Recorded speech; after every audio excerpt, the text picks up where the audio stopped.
நெட்வொர்க்கர்ஸ் welfare association அமைப்பின் நிறுவன தலைவர் மனோகரன் மற்றும் நிர்வாகிகள் சென்னை பத்திரிகையாளர் மன்றத்தில் செய்தியாளர்களுக்கு பேட்டியளித்தனர். அப்போது அவர்கள் கூறியதாவது: சமீப காலமாக நெட்வொர்க் நிறுவனங்கள் என்ற பெயரில் பல்வேறு மோசடி நிறுவனங்கள் தோன்றி பொதுமக்களை ஏமாற்றி வருகின்றன.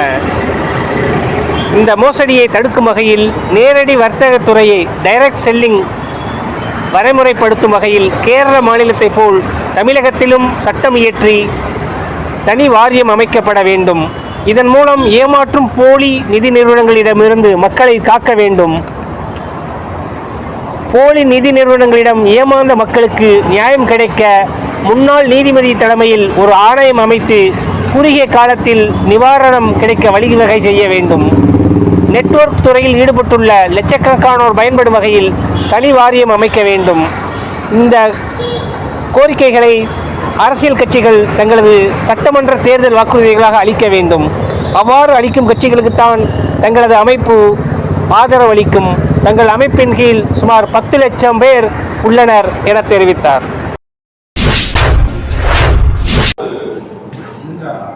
எண்ணங்கள் அவர்களிடம் இருக்கும். நல்லவர்கள் இருக்கிறார்கள், நாங்கள் அதை குறை கூறவில்லை. எங்களை பொறுத்த வரைக்கும் இதுவரைக்கும் யாரிடமும் ₹1 வாங்காமல் இந்தியா மட்டுமல்ல வெளிநாட்டில் வரைக்கும் எங்களுடைய பிரச்சாரம் இருக்கிறது. என்ன பிரச்சாரம் என்றால் மக்களை ஏமாற்றக்கூடிய நிதி நிறுவனத்தை தடை செய்ய வேண்டும். இதுதான் என்னுடைய முக்கிய கோரிக்கை. அதே போல முன்னாள் முதலமைச்சர் அம்மா அவர்கள் திண்டுக்கல் பக்கத்தில் ஒரு கம்பெனியை தொடங்கி வைக்கிறார்கள். அந்த கம்பெனியுடைய ஃபேக்டரியை ஒரு ப்ராடக்ட் கொடுக்குறாங்க. அந்த மாதிரி கம்பெனிகளை ஆதரிக்கிறோம். கவர்மெண்ட்ல லைசன்ஸ் வாங்கியிருக்கணும், எல்லா வரியும் கட்டணும், பேங்க் மூலமாக ஐஎன்ஆர் மூலமாக பணத்தை வாங்க வேண்டும்.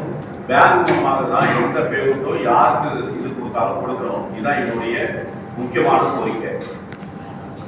ஆனால் எங்க ஸ்டைலை பயன்படுத்தி கொண்டு எந்த மாடலை பயன்படுத்தி கொண்டு டூப்ளிகேட் கம்பெனி நிறைய வந்ததுதான் மல்டி லெவல் மார்க்கெட்னாலேயே ஒரு மாதிரி எல்லாருமே பேச தொடங்கி இருக்கிறார்கள். ஆனால் அதிகமான டிடிஎஸ் கட்டுறவருடைய தொழில எங்களுடைய தொழில் நம்பர் 1ல இருக்குது. நீங்க விசாரிக்கலாம்.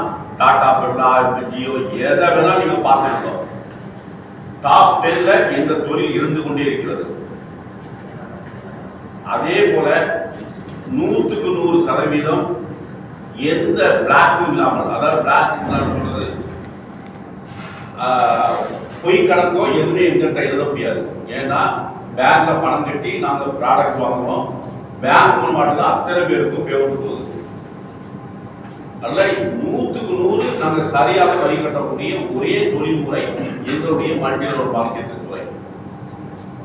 இப்படிப்பட்ட ஒரு துறையை கேவலப்படுத்துவதற்காகவே நிறைய கம்பெனிகள் எந்த மாடலை பயன்படுத்தி வருகிறது.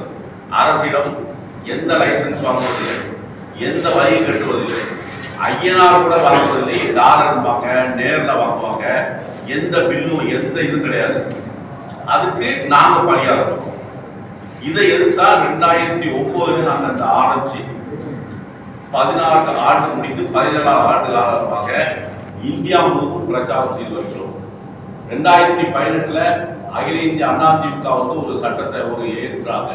எங்களுக்கு ஆதரவாக, இந்த தொழில்துறைக்கு ஆதரவாக. 2021 பிஜேபி அரசாங்கம் மத்திய அரசுல ஒரு சட்டத்தை ஏற்றாங்க எங்களுக்கு ஆதரவாக. 2023 டிஎம்கே அரசாங்கம் இதே போல அதில் ஒரு திருத்தம் செய்கிறார்கள். ஆனால் விடிவு இதுவரைக்கும் நடைமுறையில் வரவில்லை. அப்போ இந்த திரும்ப அடிக்கிறதுனால இந்த தடவை ஒரு முடிவு எடுத்திருக்கிறோம். நாங்கள் சாதாரண கூட்டம் அல்ல. இன்னைக்கு இந்தியா முழுவதும் 6 கோடி பேருக்கு மேல இந்த துறையில இருக்கிறாங்க. தமிழ்நாட்டில் நேரடி இந்த துறையில 40 லட்சம் பேர் இருக்கிறாங்க. மறைமுகமாக பல லட்சம் பேர் இருக்கிறாங்க. ஆனால் இந்த தடவை எங்களுடைய கோரிக்கையான இந்த மாதிரி ஏமாற்றக்கூடிய அரசை மக்களை ஏமாற்றக்கூடிய கம்பெனிகளை தடை செய்ய வேண்டும். லைசன்ஸ் வாங்காமல் வரி எந்த வரியும் கட்டாமல் இருக்கக்கூடிய கம்பெனிகளை தடை செய்ய வேண்டும். நாங்கள் நல்லதுதான் கேட்கிறோம். தடை செய்வோம் என்று எந்த கட்சி சொல்லுகிறதோ அந்த கட்சிக்கு இந்த 2026 தேர்தலில் நாங்கள் இறங்கி நின்று வேலை செய்வது என்று முடிவெடுத்திருக்கின்றோம். எங்களுக்கு அரசியல் கிடையாது. 17 ஆண்டு காலமாக சமூக சேவையாக நாங்கள் செய்திருக்கிறோம். நீங்க பார்த்தீங்கன்னு சொன்னா இந்த 7 மாசமாக இந்த பிரச்சாரம் நாங்கள் செய்கிறோம். நாங்கள் சின்ன நினைக்கிறோம் எல்லாருமே, நீங்க எல்லாருமே கேள்விப்பட்டிருப்பீங்க. எங்க கூட்டம் வந்து ஒவ்வொரு இடத்தையும் நாங்கள் பண்ணிட்டு இருக்கிறோம். இது சேலம் பொதுக்கூட்டம், கோயம்புத்தூர்ல ஆயிரக்கணக்கான பேர்ல 2000 பேர், 5000 பேர், 10,000 பேர், திருச்சி, இப்படி வந்து நாங்க யாருக்கும் 5 ரூபா கொடுக்கறது இல்லை. எங்க மக்கள் வந்து அவர்களே செலவு செய்து கொண்டு இப்போது ஒரு மாநாட்டுக்கு ஏற்பாடு பண்ணி கொண்டிருக்கிறோம். இந்த தேர்தல் முன்னாடி நடத்தணும்னு நினைக்கிறோம், முயற்சி செய்கிறோம். 2 லட்சம் பேரை ஒரே இடத்தில் கொண்டு வருவதற்கு எங்களால் முடியும். ஏன்னா அந்த வகையில் மக்கள் பாதிக்கப்பட்டிருக்கிறார்கள். பல பேர் இறந்திருக்கிறார்கள். பல பேர் வாழ்க்கையை இழந்து ஊரை விட்டு ஓடி ஒரு பெரிய அதிகாரி சாமியாராக இருக்காரு. நாங்க இதே மன்றத்தில் நான் சொன்னேன், ஒரு அதிகாரி, மிகப்பெரிய அதிகாரி, இந்த இதில் யாரோ சொன்னாங்கன்னு பணத்தை போட்டுட்டு அந்த தொழிலை விட்டுட்டு, அவருடைய வேலை பார்த்ததை விட்டுட்டு, குடும்பத்தை விட்டு சாமியாரா போயிட்டாரு. அப்ப இது ஒரு தடவை பார்க்கலாம், 2 தடவை நாங்கள் போராடிட்டே இருக்கிறோம். எங்களுக்கு என்னதான் முடிவு? இந்த தேர்தலில் சரியான முடிவு எடுத்துக்கிறோம். இன்றைக்கு வந்து தமிழகம் முழுவதும் 38 மாவட்டத்திலையும் மீட்டிங் போட்டுட்டோம். எல்லா இடத்திலும் எங்களுடைய ஆதரவு, உங்களுடைய பத்திரிகை நண்பர்கள் கேளுங்கள். எல்லா ஊரிலும் நாங்கள் எங்களுக்கு எப்படி இருக்குதுன்னு கேளுங்க, தெரியும். இல்லைன்னா ஆதாரம் கையில் வச்சுக்கிறோம். நாங்கள் சும்மா சொல்ல மாட்டோம், எதுவுமே ஆதாரம் இல்லை. ஒரு புதிய தேர்தலில் வேலை செய்வதற்கென்றே ஒவ்வொரு மாநில அளவில் பொறுப்பெடுத்துக்கிறோம், மாவட்ட அளவில் பொறுப்பெடுத்துக்கிறோம். ஒவ்வொரு தொகுதியிலும் 234 தொகுதியிலும் எங்க மக்கள் இருக்கிறாங்க. 234 தொகுதியிலும் வேலை செய்வதற்கு என்று 50 பேர், 60 பேர், 80 பேர் வேலை செய்வதற்கு அதுக்கு எடுத்திருக்கிறோம். இந்த தடவை நாங்கள் விடுவதாக இல்லை என்ற ஒரு முடிவு எடுத்துக்கிறோம். நாங்கள் சாதாரண அமைப்பு தான், இல்லைன்னு சொல்ல, நாங்கள் எதிர்க்க முடியாது தான், எங்களுக்கு தெரியும். ஆனால் எவ்வளவு நாள் எவ்வளவுதான் அடி வாங்குறது என்ற தொழிலை பார்த்தாலே கேள்விப்படுறது. எல்லா சட்டப்படி எல்லா அரசியல் கட்சிகளுக்கும், முதலமைச்சருக்கு, பிரதமர் வரைக்கும், ஜனாதிபதி வரைக்கும் கம்ப்ளைண்ட் பண்றோம். இதெல்லாம் நாங்கள் செய்ய முடியும். எல்லா விதத்திலும் அது உண்ணாவிரதம் இருக்கிறோம். இந்த மாதிரி எல்லா இடத்துலையும் பிரச்சாரம் பண்றோம். பொதுமக்கள் கேட்கிறோம், பொதுமக்களே உஷாரா, நிதி நிறுவனம் போலி நிதி நிறுவனம் ஏமாறாதீர்கள், லட்சக்கணக்கில் நோட்டீஸ் அடிச்சு கொடுத்துருக்கோம். சரிங்க, ஒட்டுமொத்தமாட்டு போலி நெட்வொர்க்னு சொல்றது எப்படி சாத்தியம் போடுறது சார்? இது தெரியாத விஷயமே ஒன்றும் இல்லை சார். ஒரு கம்பெனி 2 கம்பெனி சார், என்னன்னா 2 கம்பெனி சொன்னோம்னு வைக்கல சார், 100கணக்கான கம்பெனி இருக்குது. இல்லை, எக்ஸாம்பிளுக்கு ஒரு 4 கம்பெனி சொல்லுங்களேன். தேவர அவகாசம் தேவர அவகாசம் விழிப்புணர்வு இல்லை, ஒட்டுமொத்தமாக நம்ம போலி நெட்வொர்க் அது ரெக்கார்ட்ல இருக்கணும். உங்க ரெக்கார்டு எல்லாருக்கும் தெரியும் சார். இதெல்லாம் ஒரு பெரிய வழக்கு பதிவுல உங்க ரெக்கார்ட்ல இருக்கிறத மட்டும் நீங்க சொன்னா அது பாதிப்பா, ஏன்னா வழக்கு நடந்துகிட்டு இருக்கும். சரி, கேள்வி நல்ல கேள்வி. 800 வழக்குகள் மேல இருந்தால் பொருளாதார குற்றப்பிரிவுல அதிக நபர்கள் பாதிக்கப்பட்ட நிறுவனங்கள் பட்டியலில் வந்து யூடிஎஸ்ன்னு ஒரு நிறுவனம் கோயம்புத்தூர், யூடிஎஸ்ன்னு அந்த நிறுவனத்தில் வந்து கிட்டத்தட்ட ஒரு 30,000 பேர் பாதிக்கப்பட்டவர்களான அடுத்த மாநிலத்தை சேர்ந்தவங்க அதில் இருக்கிறாங்க.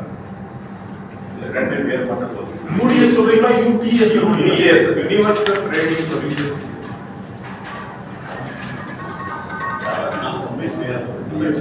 டார்வின் பிளாட்ஃபார்ம் குரூப் ஆஃப் கம்பெனின்னு ஒன்று. அதில் வந்து ஒரு விஷயத்தை பதிவு செய்யணும்னு ஆசைப்படுறேன். நீங்கள் கேட்டீங்கல்ல ஒரு கேள்வி, என்ன நடவடிக்கை எடுத்துருக்கீங்கன்னு கேட்டீங்கல்ல. தமிழக அரசுல வந்து நான் எந்த கட்சி எந்த ஆட்சியெல்லாம் குறிப்பிடலை. ஒரு புகார் மனு கொடுக்குறோம் அப்படின்னா சட்டப்படி அந்த புகார் மனு மேல நடவடிக்கை எடுக்கணும் இல்லைங்களா? ஆனால் ஒரு 3 ஆண்டு காலமா ஒரு புகார் மனு கொடுத்து இது வரைக்கும் முதல் தகவல் அறிக்கை கூட பதிவு செய்யாமல் இருக்கிறது யாருடைய குற்றவாளத்தை நீங்க முடிவு பண்ணி நாங்கள் ஏன் அந்த முடிவு குற்றவாளத்துக்கு முக்கியமான காரணம் அதுதான். ஒரு மெத்தன போக்கு இருக்கு, அதனால மக்கள் பாதிக்கப்பட்டிருக்காங்க, பல பேர் உயிரிழந்திருக்கிறாங்க. அவங்கள பாதுகாக்கணும்னா நம்ம எங்களோட அமைப்பை தவிர இன்னைக்கு குரல் கொடுக்கறதுக்கு வேற அமைப்பு இல்லை அகில இந்திய ரீதியில. நான் தமிழ்நாட்டு மக்களுக்காக மட்டும் சொல்ல, அகில இந்திய ரீதியில பாதிக்கப்பட்டவங்க நிறைய இருக்காங்க. தமிழ்நாட்டுல இது மாதிரி ஒரு சில நிறுவனங்களால பாதிக்கப்பட்டவங்க மக்களை எப்படி மீட்டெடுக்கிறது, அதற்கான முயற்சியை தான் அந்த அமைப்பு எடுத்துட்டு இருக்கு. கிட்டத்தட்ட 9ல தொடங்கப்பட்டிருந்தாலும் தொடர்ந்து 10 ஆண்டு காலமா இந்த பிரச்சனைக்காக போராடிட்டு இருக்கோம். ஒரே ஒரு வழக்கு மட்டும்தான் உதாரணத்துக்கு சொல்லிருக்கோம். ஒரே ஒரு வழக்கு மட்டுமே இப்போ 3 வருஷமா எஃப்ஐஆரே போடலை அப்படின்னா மக்கள் யாருக்கிட்ட போய் குறை சொல்ல முடியும், யாரை குற்றம் காட்ட முடியும், யாருக்கிட்ட போய் புகார் கொடுக்க முடியும், யாரை நம்பி அவங்க செயல்பட முடியுங்கிற ஒரு நிலை உருவாகும். அதை அரசு நம்பிதான் நம்ம மக்கள் இருக்காங்க, அரசு அதிகாரிகளை நம்பிதான் மக்கள் இருக்காங்க.